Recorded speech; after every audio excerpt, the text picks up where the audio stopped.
Well, there you are. And gorgeous you are too. And we are here because you are here, and we wouldn't want to be anywhere else. And today is day 2 of our masterclass on how to counter trend sales, how to create sales, build sales in an economic downturn with nobody other than Jurek Sikowski. And I want to leave most of the session in his extremely capable hands. But before we do that, I want to tell you about a little gift that he's giving us and giving you. And I don't want to say too much about it until the end of the session, but Henley UK has a Center of Entrepreneurship, and Jurek is very closely involved with the Center of Entrepreneurship. And that center has a business idea startup clinic that has half-an-hour consultation sessions on your business, and you can book these sessions. So what Jurek has done is kindly made these sessions available to you. So if you would like to avail yourself of the opportunity to have a half-an-hour consultation, Dr. Jurek or some of our other very gifted Henley colleagues will be in the house to take your calls. I think at the moment these sessions are available from later on in the month or early next month, but please get in touch with us. Get in touch with Valencia, get in touch with I, and we'll let you know a little bit more about that. I'll let Jurek tell you a little bit more about those sessions come the end of this particular session. Now, before we get started, we have some unfinished business from our session yesterday. I remember that we left it on a bit of a cliffhanger with Rolene's question about being a pottery teacher and how do I get my business online. And there certainly were some other questions that we didn't get to. A big push for us to talk to the service businesses out there, in addition to those of you who run product businesses. And that is just fine. We will absolutely need to do that. And I think we will absolutely do so. I'm going to give my colleagues an opportunity to make sure that we get Jurek online with us, as we haven't got him here just yet. And until we can do so, I want to ask you to tell us what the first thing is that you did. There we go. Hello, Jurek. Welcome back, and thank you for joining us. If you can bring your sound up, that would be tremendous. I was about to ask you what the first thing is that you did with your newfound liberty in phase 3 and how you spent your Monday night. For those of you that want to share, feel free to use the Q&A just at the bottom of this particular screen. I heard that Monday was quite a busy day for some and Monday evening for others. Jurek, we are about to embark on a different conversation today, and there are 2 key components to this conversation, I think. But I think perhaps over to you. Please tell us what it is that you would like to do with the time that we have today as part 2 of our masterclass. Well, thank you very much, Louise. It's great to be back, a pleasure to be with you, a pleasure to share my insights and some of the things that I'm involved with that help illustrate what we'll be discussing this afternoon. So this afternoon is all about part 2. It's very much focused on the website, how to attract, make it visible first of all, raise awareness and visibility of the website, attract traffic, attract visitors, and then when you get them on the website, how do we convert them to take a certain action? In other words, perform that call to action, which is what we all do. That's why we've created a website. We want the visitors to take an action. So we need to help them take that action. We cannot assume that they will take that action. We need to help them and make it very easy for them to take that action. So that's what's on the agenda for this afternoon. Again, happy to be interrupted with any comments, thoughts, suggestions, experiences, and of course, questions as well. And I do want to confirm the invitation that Louise has just communicated, that for those of you who would like to have a consultation, if you like, a mentoring session on a one-to-one, do get in touch, but please through Louise in the first instance. Thank you so much. Do you want, shall I bring up share the presentation? Absolutely. Over to you. Let's start the conversation. Any questions that you have, any comments that you have, feel free to chat to us. If I need to interrupt you, Rick, to ask your questions at a timely point, I will certainly do so. Otherwise, we will go into conversation and some case study mode at the end of the session. Thank you, Rick. Right.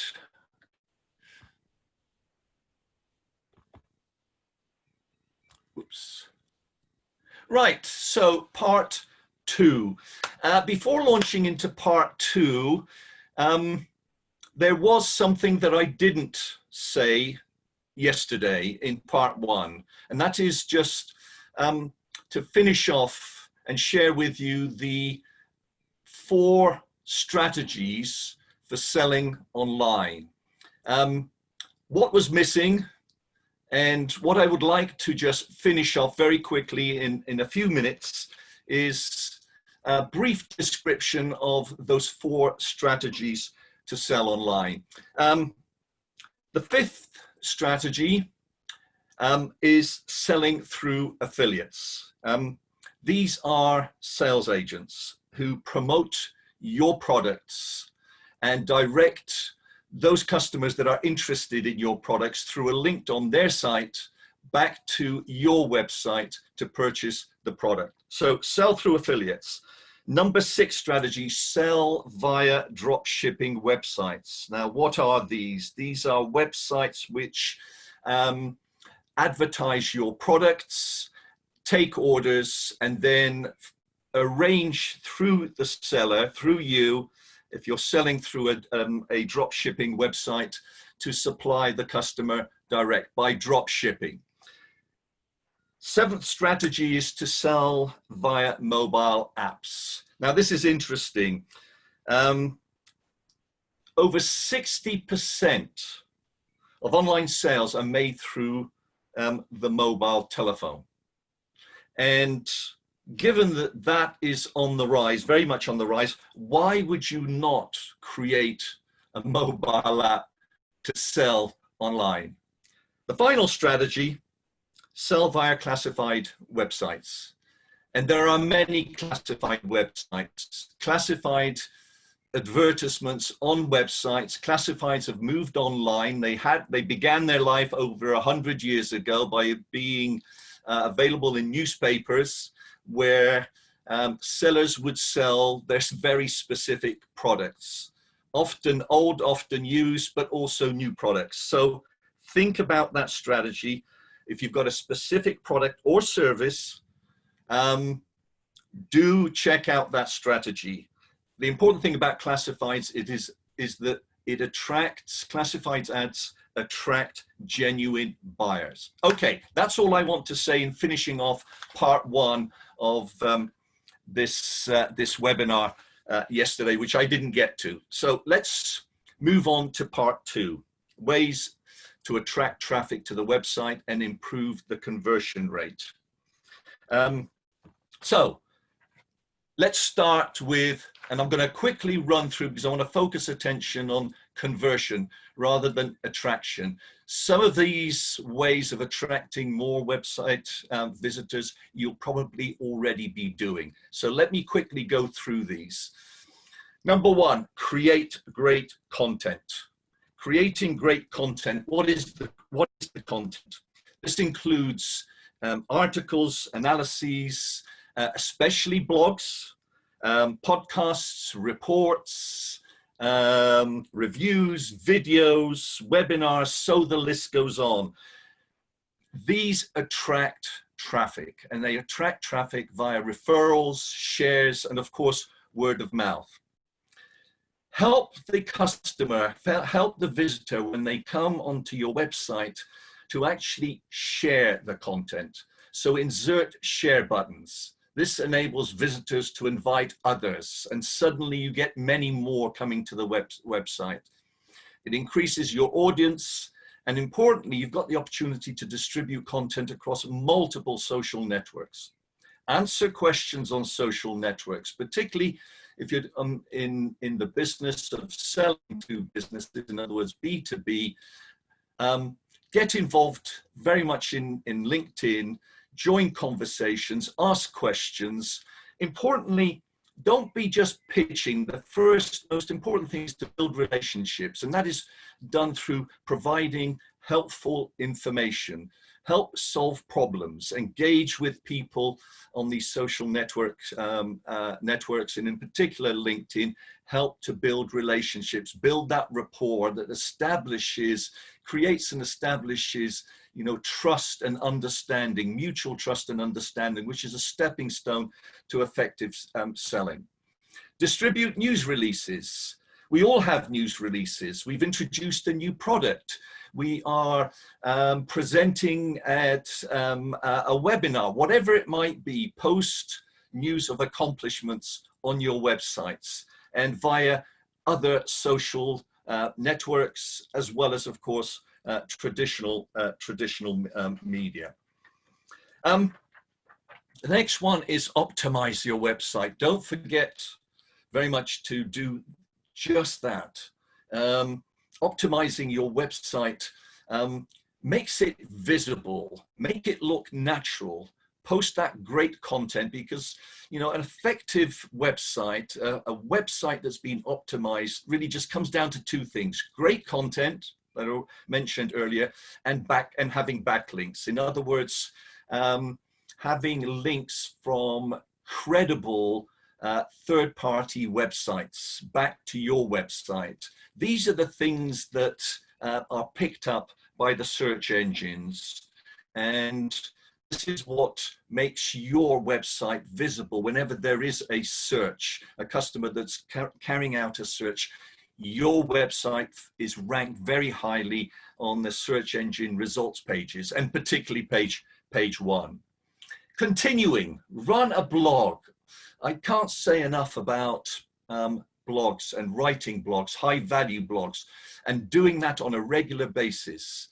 Write about the things that your customers want to know about. Address the questions that they have. Provide help and support through your blogs. The important thing is blog regularly. Importantly, through the blog, build the relationships with your readers who will check back and will share. Share your slides. Whenever you use slides, such as the slides that I'm using now in a webinar that you are delivering to your customers, do post them on your website, or at least provide the means by which your customers can access your slides. Also post them on sites like ShareSlide, or indeed Scribed. Make content informative. What do I mean by that? Do provide information. For example, I recently wrote a piece and slides, produced a slide deck on the 7 steps to a successful product launch. I also produced something on the topic of the imperatives, the 12 imperatives of growing an SME. This is what I mean about informative content. And of course, always share your contact details. Publish an email newsletter. Publish it frequently.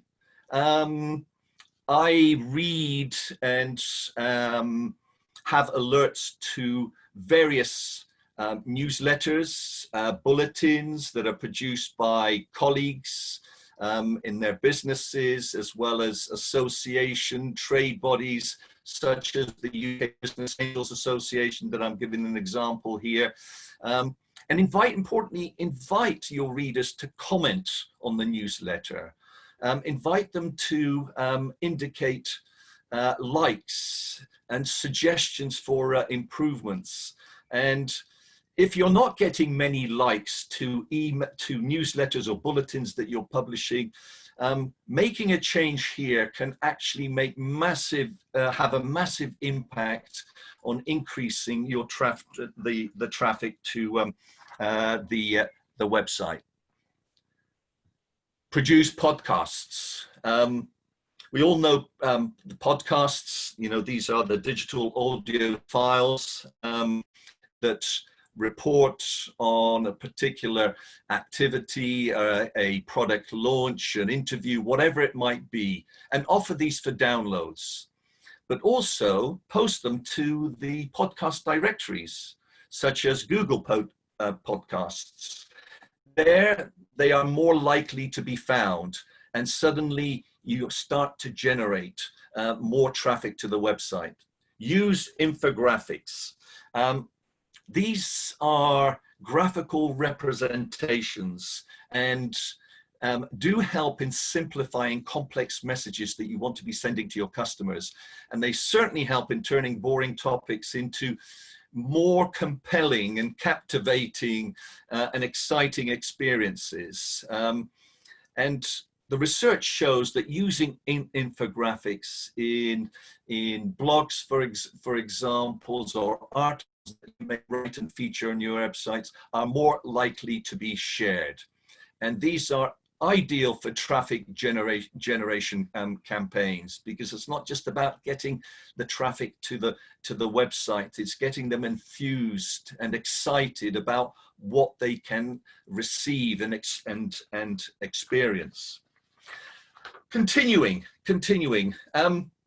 hosting a YouTube channel. I spoke briefly about creating YouTubes. This YouTube channel exposes new audiences to your brand, and also provide a connection back to your website. Importantly about in creating videos and posting them on YouTube is actually you get one of the benefits is that you get listed in Google's blended search results. I find that with a number of videos that I have posted on YouTube, that these are coming up in blended searches. When I look, for example, for images of SMEs, images of sales strategies, whatever it might be, Google runs these searches. They go to different sources. They produce blended search results. So it's important that in the case of videos, do post them on YouTube. Have your own channel. Set up a program. A partner program is the next way of attracting. This is an affiliate program. Invite visitors to sign up to a partner program. Have partners, that is the affiliates, send customers, and that benefits them as well financially in that they earn a commission.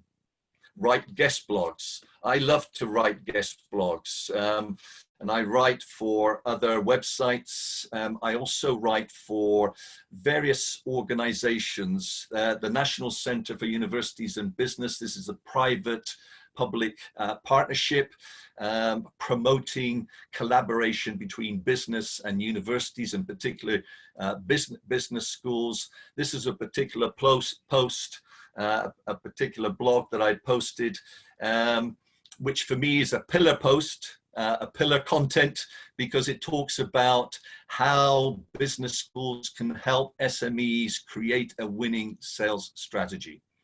Louise, yes. Ulrich, on that point, I have a question from Zach. He says, how do I keep content going around my business, have these blogs, have these conversations, and still focus on running my business? Where do I find the time? How do I do this? I sympathize, first of all. Thank you for the question. Great question. I sympathize. What's my answer? I guess it's twofold. One is you have to prioritize on what will create value, what will generate leads, and how much time it's going to take to convert those leads into business. So prioritization comes into it in a big way. I do that on a regular basis. I look at the week ahead based on what I've done the previous week and say, what am I going to prioritize? Because we're all in that position. The second thing that I'd say is that you're just going to have to create those extra hours in order to deal with what is hopefully an increasing demand. So the combination of those two, prioritization, make the time available, invest the time, and sometimes you have to work on a Saturday or even on a Sunday afternoon. And I find myself in that position on a regular basis. So investing the time, there's just no way around it. You have to do that, and through combining that with prioritization should help you achieve some sort of balance. But I wish I have a crystal ball and I could give you the answer and say, do this. That's the best advice that I can give you at this point. Okay, just to finish off on writing guest blogs, in addition, obviously, to raising the visibility of your brand and your website by posting on other industry websites, you of course also raise your authority as a figure in the industry, and that will attract traffic, enormous amount of traffic.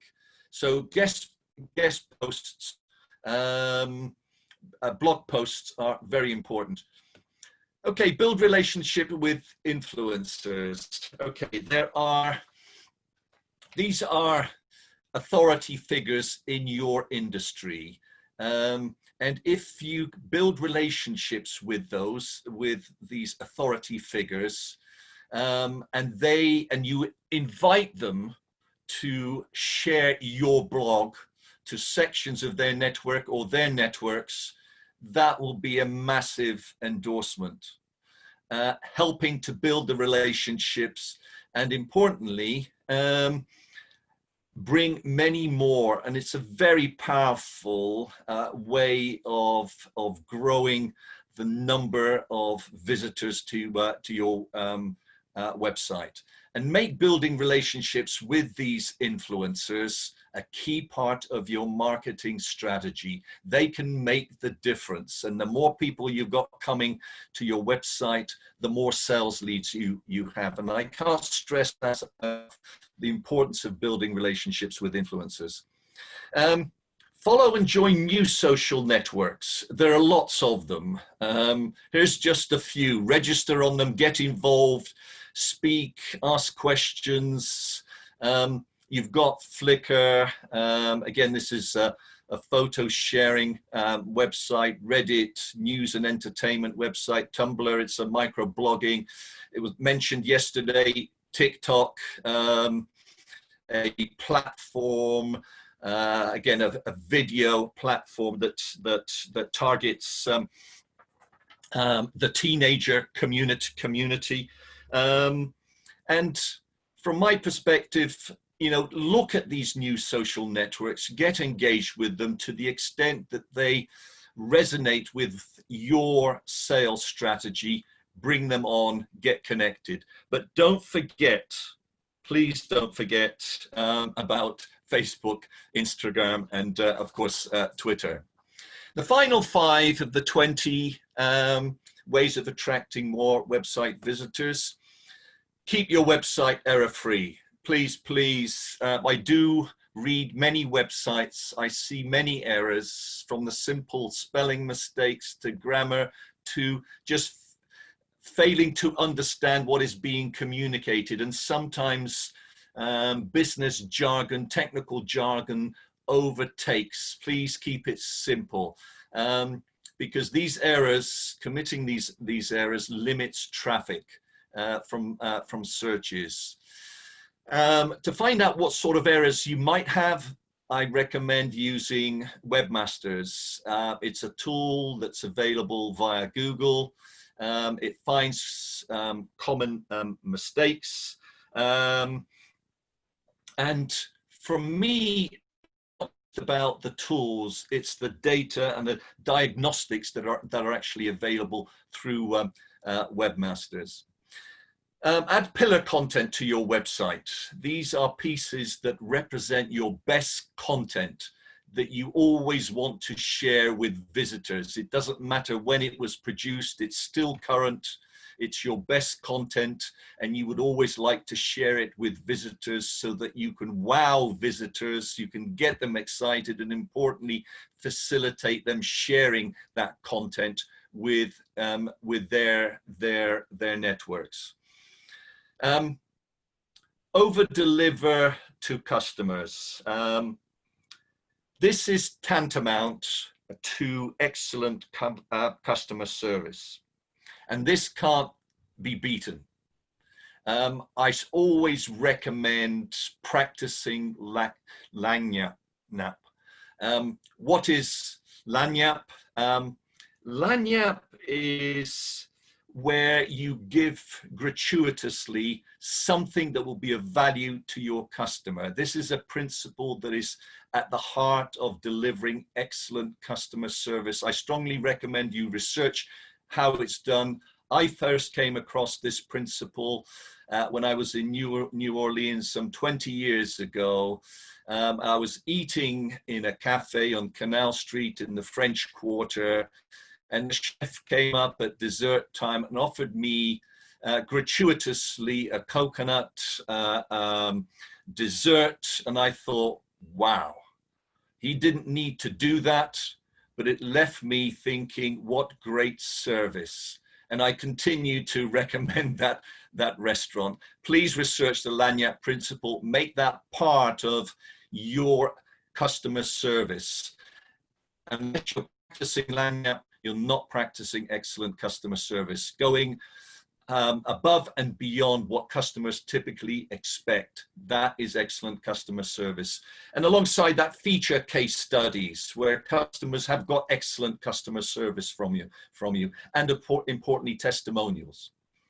Interview experts in your industry. You will identify those that are experts, who are authorities that others will listen to, whether they are celebrities or business people or technical people or medical people, whoever they might be. You will have experts.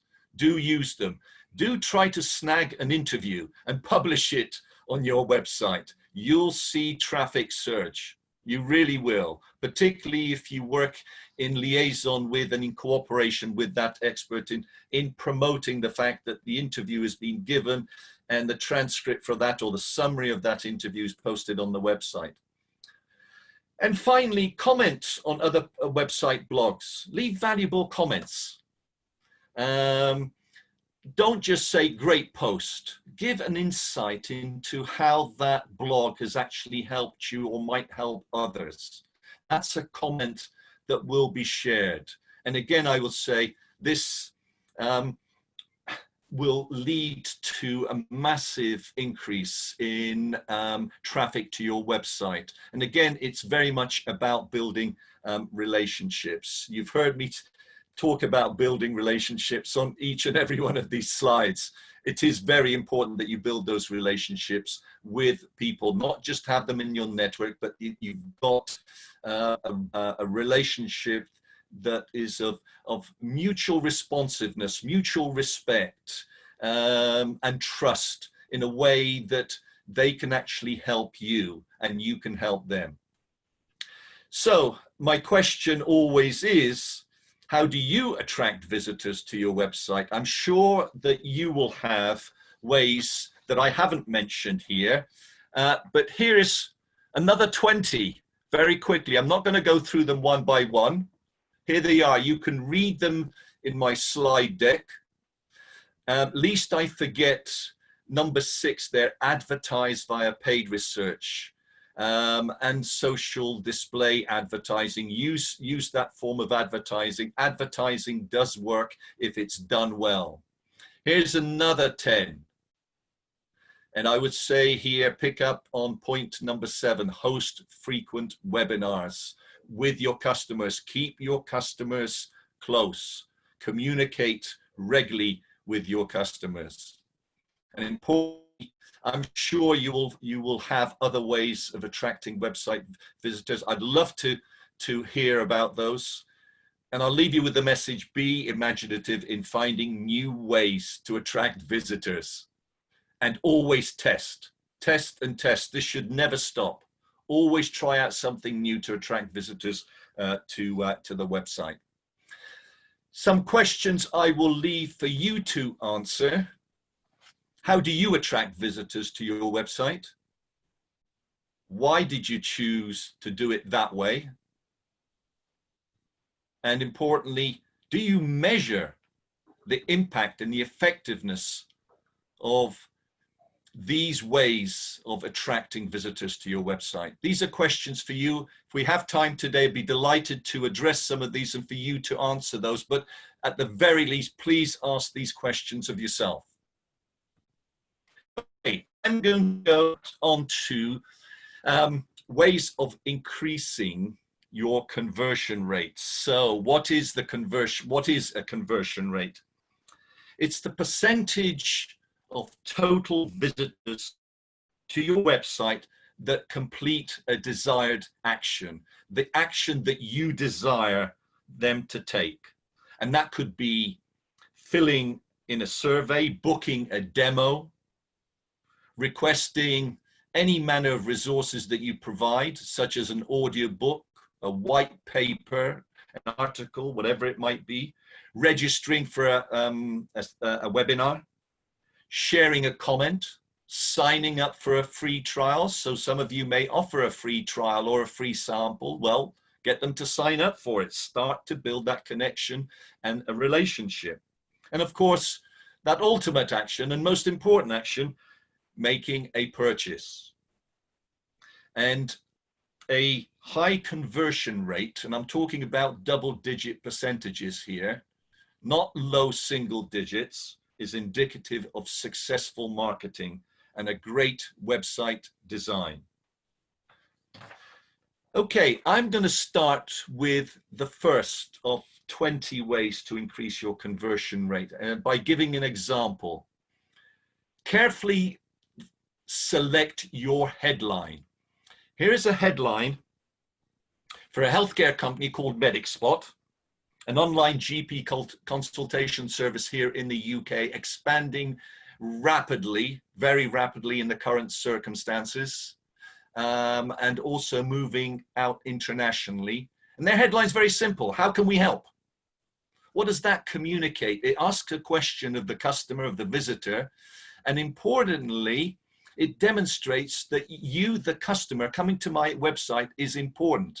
It isn't a massive advertisement selling what you have, products, services. It's asking the visitor, how can we help? And in this particular case, because it's a healthcare business, it's about offering consultations with GPs on demand. It offers some useful information in the first instance, and that's very important for websites to do in terms of what types of conditions you might have when you're getting in touch and you're looking for help. And MedicSpot offers a very unique solution. On the one hand, video consultation, and on the other, physical examination carried out by the patient. There is a stethoscope, an otoscope, a pulse oximeter there, a thermometer, a blood pressure monitor, which the patients can do themselves. So it combines virtual and real. And the question invariably that comes very, very quickly, how can I, as a visitor to the website and a patient, avail myself of the services? And what comes up is this: book an appointment, see a doctor, and collect your prescription. This is all set up in a pharmacy. So you can see how this website caters to and focuses on the visitor, in this case, a patient. So that's the first way to increase conversion rate, which is carefully select the headline. And I would always recommend companies brainstorm headlines, potential headlines. Avoid jargon, absolutely. Avoid acronyms and anything that will leave the visitor scratching their head and wondering, what is this all about? So carefully select a headline number one. Create dedicated landing pages for pay-per-click ads, in other words, paid ads. And why do I say that? Because the main page of the website doesn't always address the advertisement and what you want your paid advertisement to offer. So that when you click on a paid ad, it goes straight through to a dedicated landing pages that addresses directly what has prompted that person to get in contact with the company. And it could be that I'd like a demo. So it goes straight through to the page that talk about the demo. And this is how to sign up. You make it very easy for the person to do the action that you want them to take, or carry out the action that you want them to take. So brainstorm, constantly review the headline that you have on your website. Use action verbs, action language. Reserve your page, your place. Request your audiobook. Make a purchase. These are things there that provide guidance towards the visitor performing the action that you want them to take. Use customer testimonials. These provide social proof. Social proof is a very powerful tool of persuasion. It's one of those 6 principles of persuasion. I call them weapons of persuasion. They are reciprocity, social proof, authority, commitment and consistency, liking and scarcity. Do read about the different principles of persuasion, because they play a part in designing your website. Look up Robert Cialdini, who is a professor of psychology and marketing and sales at Arizona State University. He's the expert in the field of principles of persuasion, and he has defined these on the basis of a lifetime research of persons who are in a position of persuading, and we are all in a position of persuading, but those that are charged with that responsibility and part of their work from research that is conducted worldwide. So use customer testimonials. It is excellent proof, and that's a key principle of persuasion. State benefits. By benefits, I spoke about benefits yesterday. This goes beyond simply talking about the facts of your product. And it's important when you're stating benefits and you're describing your product. For example, I think I mentioned yesterday cycling, that if you are selling bicycles, and you're selling a titanium mounting bike that is offering disc brakes, non-slip, 29-inch wide tires, 20 gears, blah, blah, blah. What does that actually mean? What it means is that you enjoy a safe and comfortable cycle off-road. And by 6 magic words, what do I mean? What are those 6 magic words? They are what that means for you is. So when you describe a product and its features in all its glory, you've got to translate that into benefits. So it's important to be communicating benefits through your website, because that is what people buy. That is what people are persuaded by. Include a no questions asked refund policy. This is a promise of a guarantee that if you don't like it, you can return it and get a refund. This reduces the risk. And we all fear risk of some kind whenever we buy. The fear of losing something, making a mistake. So it's important that if you offer a refund, no questions asked refund policy, it takes that risk away, and it will definitely increase sales. And where the delta of increased sales far exceeds the cost of refund. Use video to engage the visitor. These are some very simple, short videos on the landing page to show that there is a real person behind the page, that with a chat line, you are able to engage with the customer and build those important relationships. The next one is incorporate very strong calls to action. And indeed, every piece of content that you feature on your website, and indeed every page, there should be a call to action in the way that I described earlier. Provide visitors with everything that they need to know in order to make a decision. The benefits, of course, but importantly, how does the product or service work? Address that, because there's always a question, how does it work? What are the benefits for me as the person that is accessing the website? And how is it going to be delivered? And importantly, you guessed it, how can I buy it? How can I purchase it? Don't hype. It's important to recognize that most consumers, most people who are looking to buy are only too savvy to fall for hype-based copy. Lose the hype. Don't have hype. Focus instead on writing clear, compelling copy that's going to help them make a purchase by being genuine, by being honest, by being open.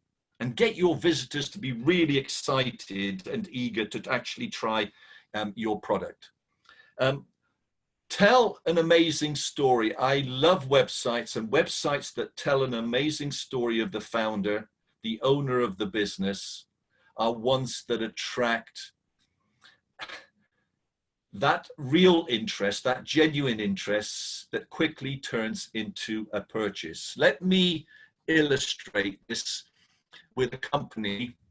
It's called Beautiful Dairy, and this is a story about the founder. This is Natasha Baus. She's Russian. She started life as an athlete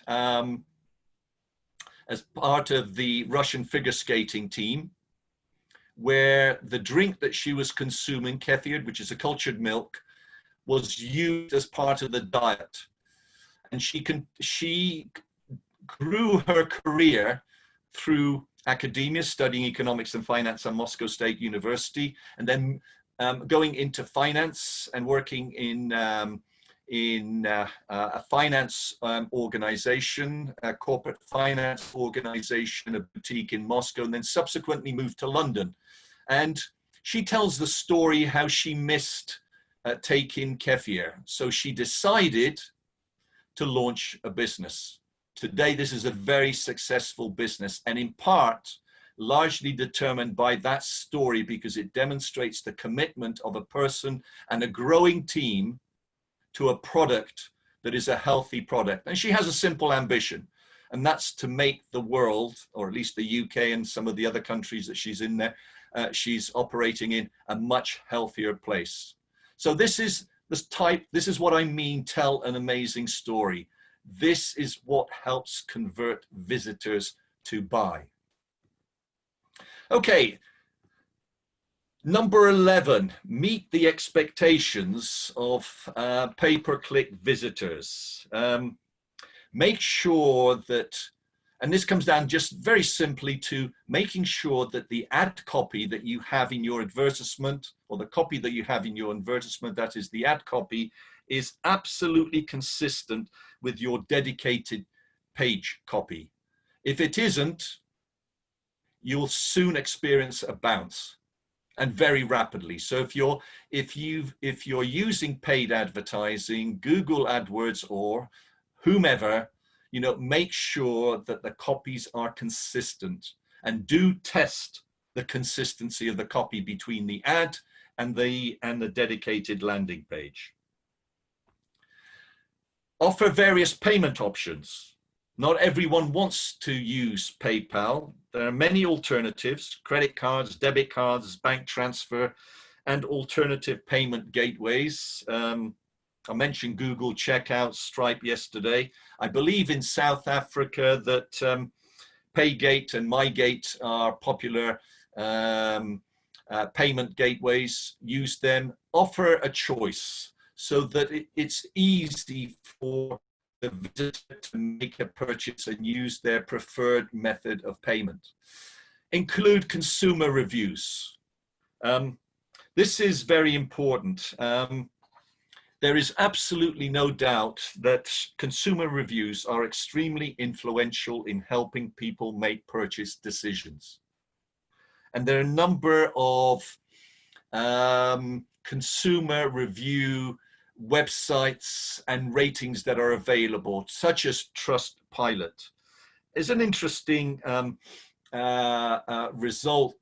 conclusion from a study conducted by Zendesk. Some of you may know Zendesk. It's a customer service software company that provides just that, automated customer service on a number of levels. They found that almost 9 out of 10 respondents in this particular study said their buying decisions were influenced by either positive or negative customer reviews. So make sure you've got positive customer reviews on your website, and use customer review rating systems that you might have, such as Trustpilot. Here's an interesting one that came up from my research. Selecting a color combination that evokes a positive emotion in the mind of the person that's visiting your website. Now, different colors can signify different things to different people. For example, light blue might be very calming for many people. It is for me. While red can evoke feelings of stress and anger and disappointment and frustration. So test a variety of color palettes to see which one results in the best conversion rates. Don't dismiss color. Color is important. And alongside color, it's important also to consider images, photographs, illustrations. Use high quality images. Using generic tacky stock photographs and images doesn't always cut it. In fact, will distract, seriously distract.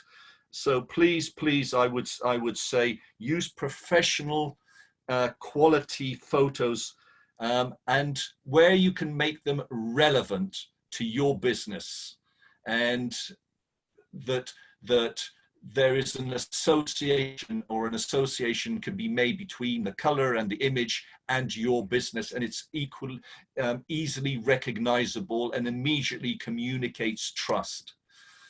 Use call to action buttons rather than links. I see a lot of links. I prefer having buttons. They are more obvious. They're more clickable, particularly when viewed on a mobile. So have them labeled as demo, register, buy. That's a clear demonstration of the action that you would like them to take, and do it in a natural way so it becomes the conclusion of their visit to the website. They take action. And there's no reason why you can't be ambitious and say every visitor that comes, unless it's an accident that they've landed on your website, that if they've deliberately come to your website, then there is an action that you can get them to take by having these call to action buttons. Offer a live chat tool to answer questions. Visitors often like to talk to somebody, not just by text, but in person. So make that possible. If you want to go more sophisticated, do what one of my colleagues, founder and CEO, Chris Sykes of Volume AI.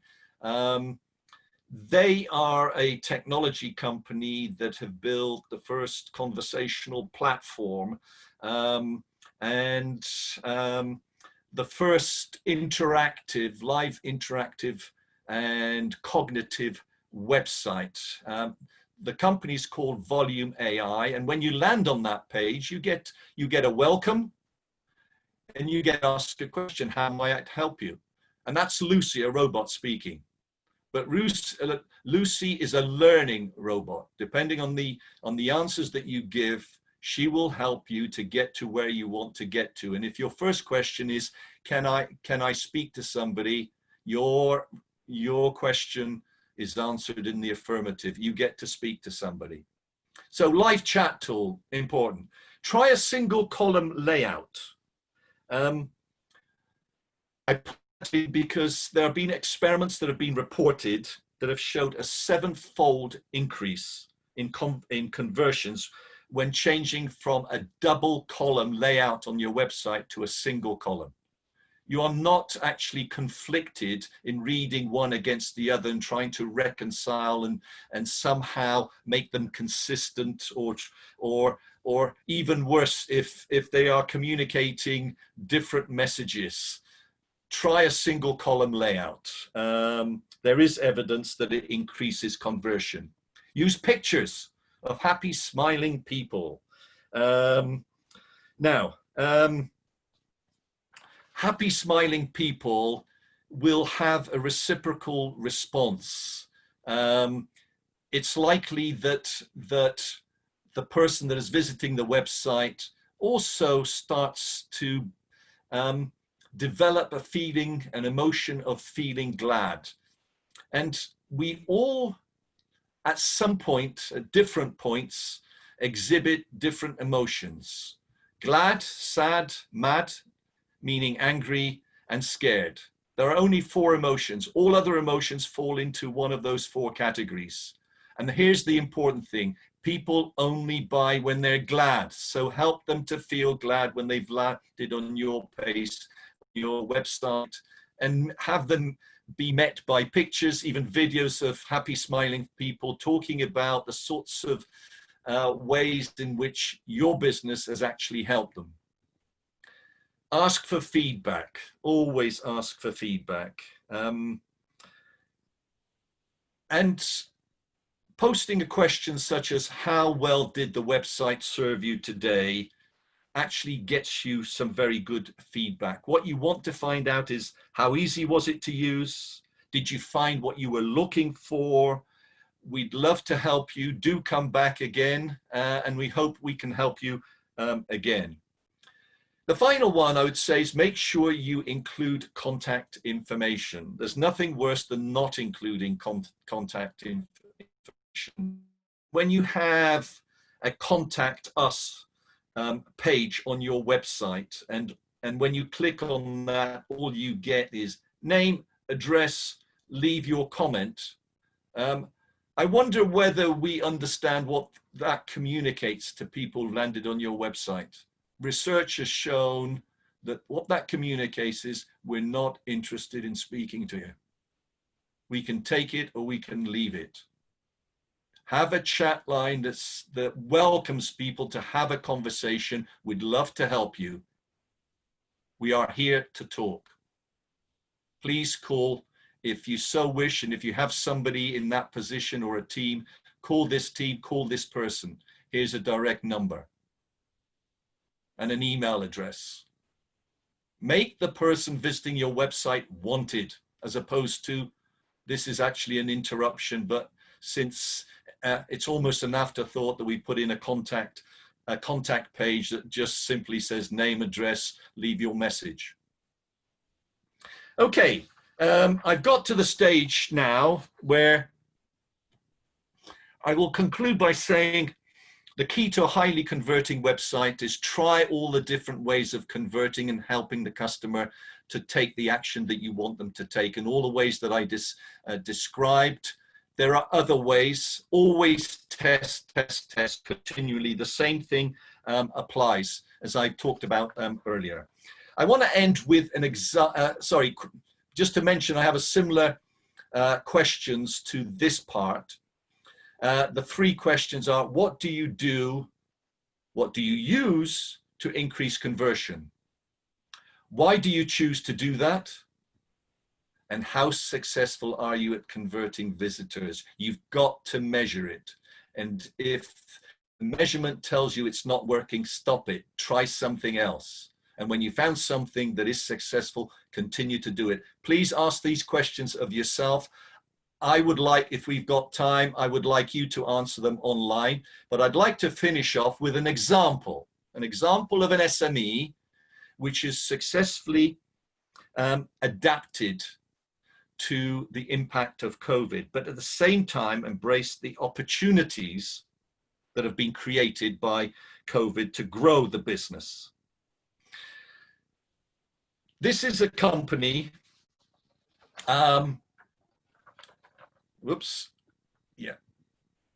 called Street Bees.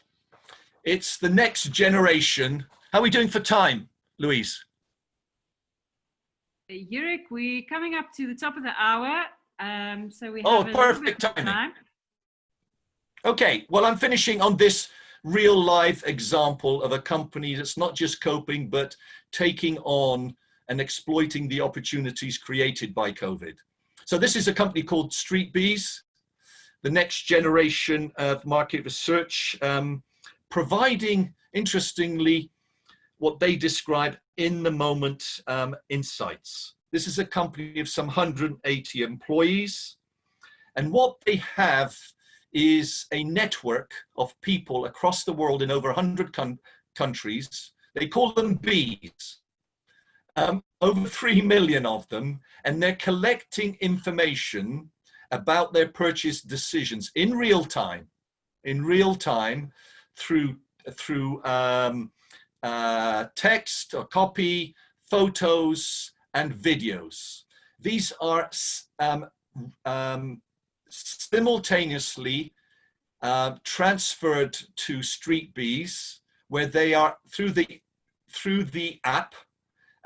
They are analyzed using deep neural networks, artificial intelligence algorithms, and producing reports for the FMCG companies, the big corporates like L'Oreal, like PepsiCo, like Unilever, like GlaxoSmithKline, in real time. What I wanted to show you here is the website. First of all, the heading: real people making real purchasing decisions, living real lives, and collecting information in real time for you, our customer. And it's a big corporate. Now, notice the menu: book demo, making it very easy to book a demo, because if you experience a demo, you are very likely to take it to the next step and seek or request a proposal. Now, very quickly, this is the response of Tuxi Bullet, who is the founder and CEO. This is her response to COVID. She moved quickly to home online working. She's hosting webinars on a regular basis and providing insights. She's supporting the 3 million plus bees that are sharing data in some extraordinary ways, not just financially rewarding them for sharing that important information for the reports. Creating new products. She has launched a COVID-19 human impact tracker for corporates, for her customers to use to get closer to her customer, which is brilliant. She is helping her corporate clients to do more and engage with their customers. Absolutely brilliant. Always thinking about the customer. And then leveraging the website to the fullest extent in all the ways that I've discussed. And it's been a privilege to sort of follow her and see what she's been doing. Now, this is the advice that she has provided in the question that she was asked: what advice would you give to SMEs on how to stay afloat and how to grow your business? This is, all encapsulating. First one is stay close to your customers in all the ways that we discussed. Think of new ways of staying in contact with your customer in all the ways that I discussed previously: operating a helpline, posting daily blogs, emails, webinars, all those wonderful things. And she's doing that extremely well. And she's coming up with new ways of staying close to her customer, including building an online customer community where they get to talk to one another on a regular basis, a hangout. They call it the Street Bees Hangout. The second is be prepared to change your business model. Okay. Now, the business model may have been the traditional one of selling through bricks and mortar stores and so on, to what is online selling. And her message, key message, is keep your eye on the opportunities and what could happen, not just what is happening, and holding out for help and support from somebody that might come along like the government to help you. Look at what could happen. Some major businesses were launched by very successful entrepreneurs when they looked at the changes that were happening and what could happen in the future, because from changes come opportunities, finding and exploiting those opportunities, where others find chaos, confusion, contradiction, crises. The successful business owner, the successful entrepreneur will find opportunities and ways of growing their business and becoming successful. I'm going to stop there, say a big thank you, open to questions.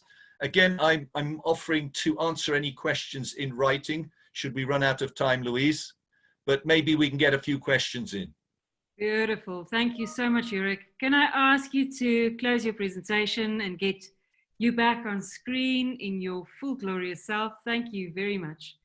I think what I would like to do is to try to address two different businesses as case studies, if you like.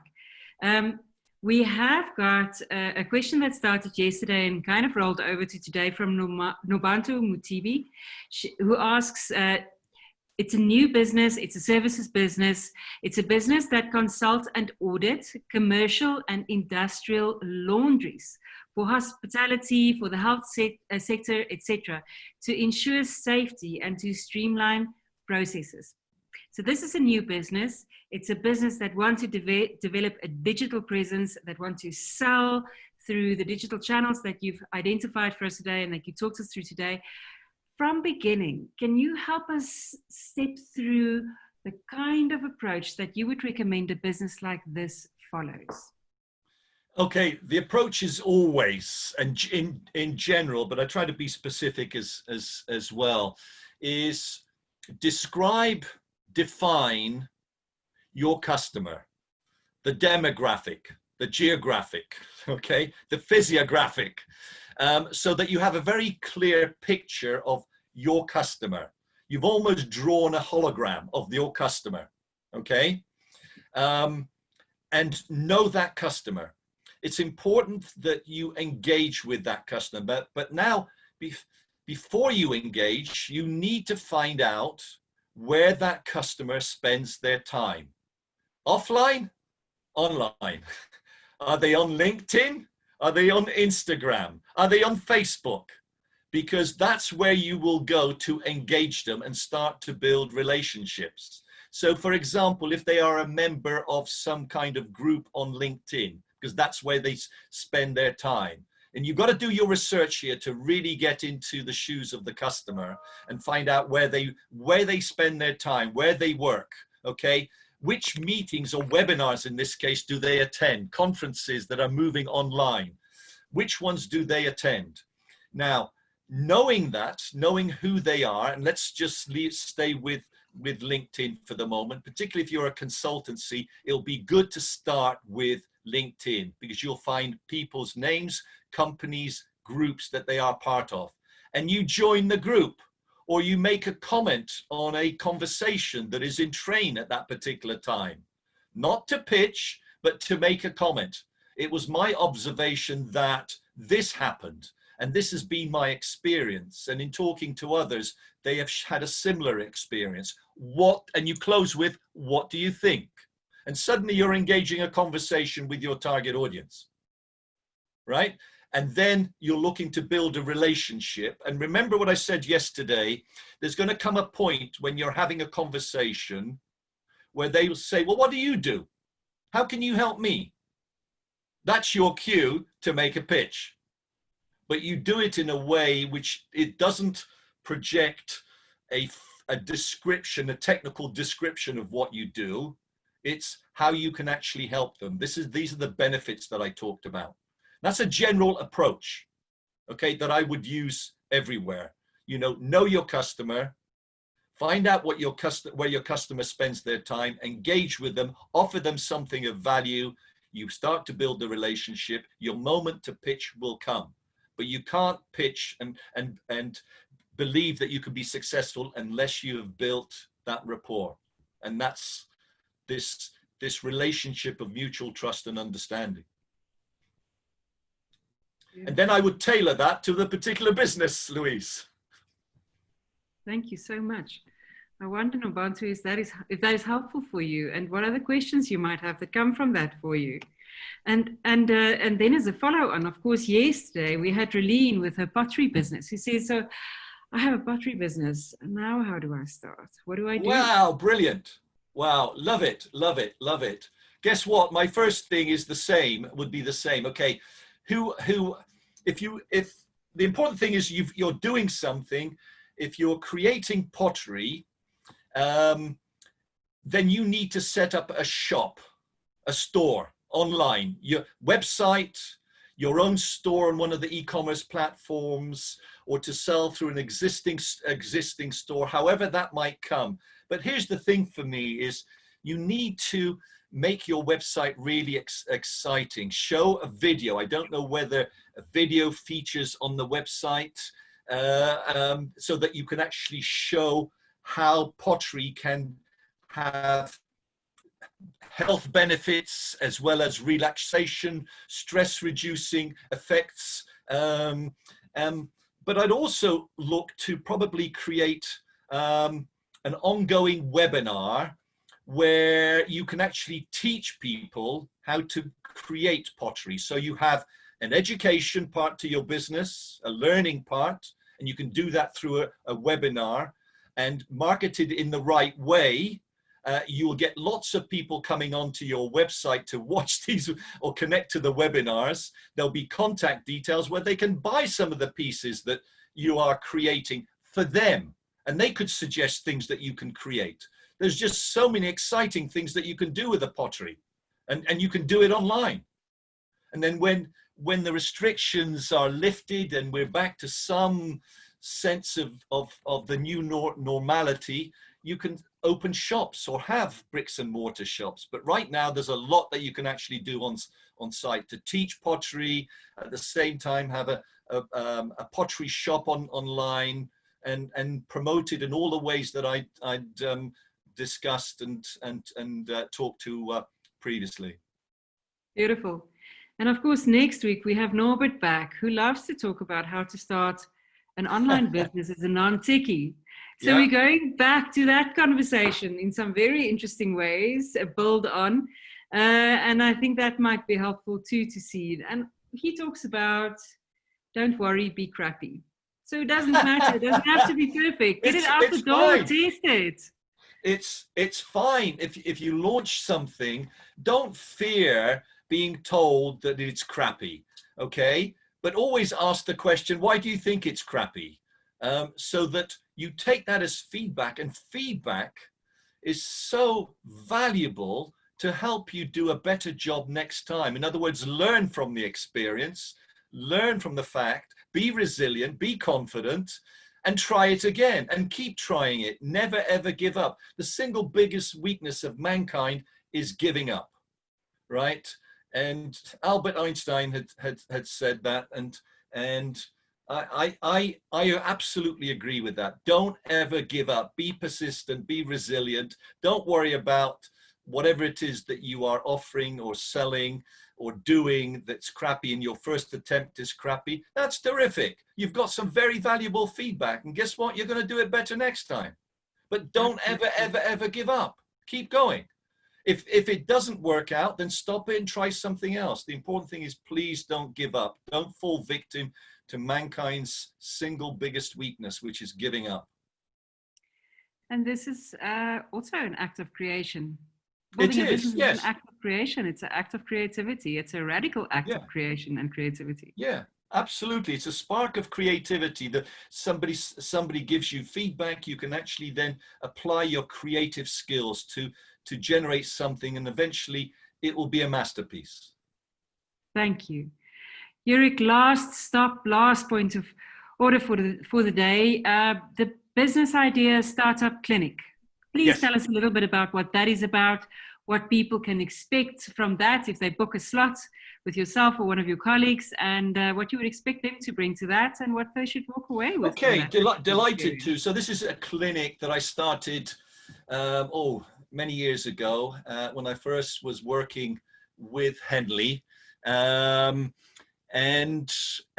we offer a period of time, 30 minutes, much like a GP consultation. It's a mentoring session.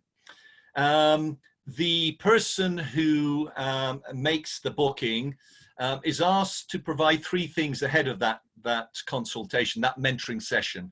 Number 1, a short biography. It could be a CV if you've got one, so I know who I'm speaking with.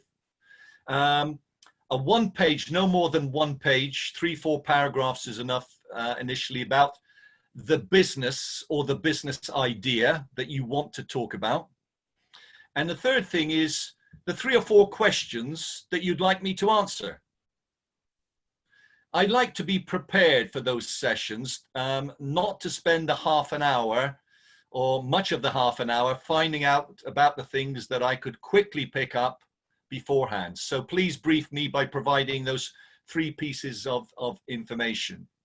And the questions are the key things, absolutely, so that I can be sure that I've answered those questions. On occasions, I do provide confirmation in writing if it's a business that is a technology business, it's a new fintech that uses artificial intelligence for checking fraudulent transactions, and it gets a bit technical very quickly. So, and we get into intellectual property and how to create intellectual property, for example, creating the main claims of a patent application so that you can protect your, it gets a bit technical at times. So I do provide written replies as well to the questions. Now, it's the start of a relationship. It is not just a one-off. I always like to hear back on how things have gone, and don't be surprised if I leave you with 3 or 4 actions that I want you to take. So it goes a little bit beyond mentoring. It actually says, these are the actions I think you should take.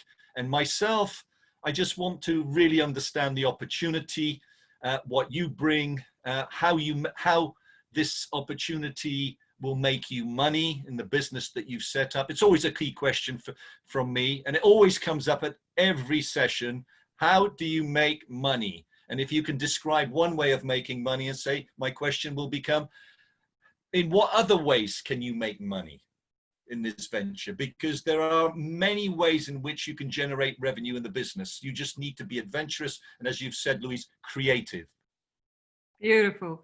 This is such a rich and beautiful opportunity. Thank you, Yurik. Thank you for these sessions from both Nobantu as well as Rolene. They say they got some great ideas. So we'll be checking in on you guys to see how you are doing. And just generally a thank you. There's some real possibilities that we hope will blossom into fantastic businesses out there, and more businesses and greater sales. I would love to hear the stories of successful businesses that have come about so that we can share them. And one of the ways that you can add to more traffic and helping generate more traffic is you share your business with me and how you have developed and grown the business and have stayed afloat. I will publicize it. And we've got very huge networks, not least of all our 100,000 plus or minus alumni community. Well, you're part of a really, really big family now, everybody. Indeed. If you want to take Yurik up on the offer of the clinics, please contact Valencia or myself. You should have Valencia's contact details. I'll coordinate with her and we'll chat to Alex. That will help us set those up. So please don't contact Yurik directly for those. And it is time to play out for today. And today we're going to play out with another magical Kenya and South Africa mix up.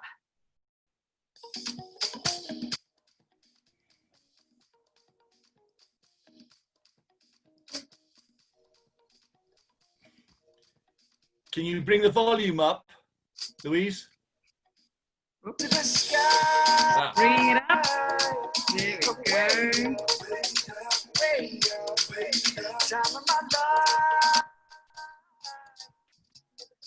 I'm playing you out with Sauti Soul and with our own Mikasa in a beautiful blend. Tulale fo fo fo. Thanks everybody for dialing in. See you on Thursday. We're going to Kenya.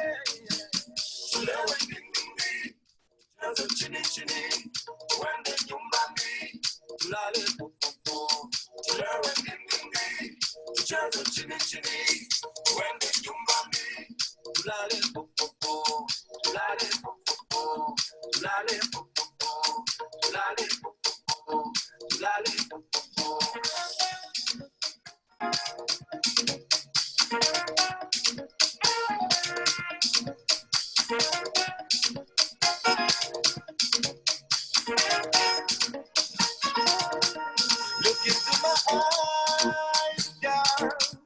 Was that, baby? Love of my life, that life. Was that, sweetie? You make me put your ego. Hapana leta maringo.